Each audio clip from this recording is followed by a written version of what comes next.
નમસ્કાર, અમે ધોરણ 6 માં સામાજિક વિજ્ઞાનમાં એકમ ભૂમિ સ્વરૂપો શીખી રહ્યા છે। એની અંદર અલગ અલગ ભૂમિના સ્વરૂપો આવે છે જે અમે ભણ્યા છે, પણ અમે હવે એનું પ્રેક્ટિકલ કરીને શીખીશું। તો એમાં વિદ્યાર્થી મિત્રોએ અલગ અલગ ટીમો બનાવી છે અને અલગ અલગ ભૂમિ સ્વરૂપ એ લોકો એવી રીતે તૈયાર કરશે।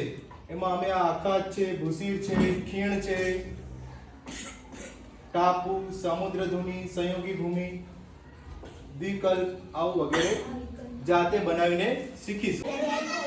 બે જળ વિસ્તારોને અલગ પાડતી સાંકળી ભૂમિ પટ્ટી હોય તેને સંયોગી ભૂમિ કહેવાય।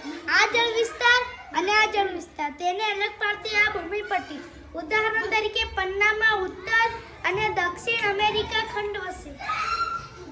જે બે જળ વિસ્તારને જોડતી સાંકડી જળ પટ્ટી ને સમુદ્રધુની કહેવાય।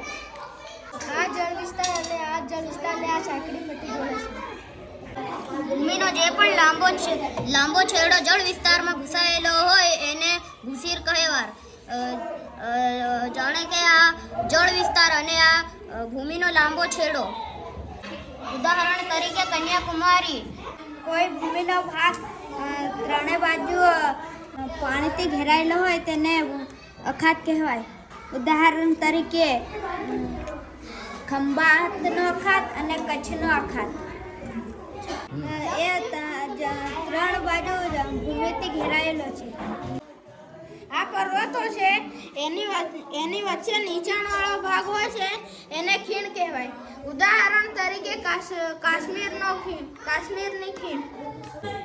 જે ભૂમિનો ભાગ ત્રણેય બાજુ સમુદ્ર ઘેરાયેલો હોય એને વિકલ્પ કહે છે।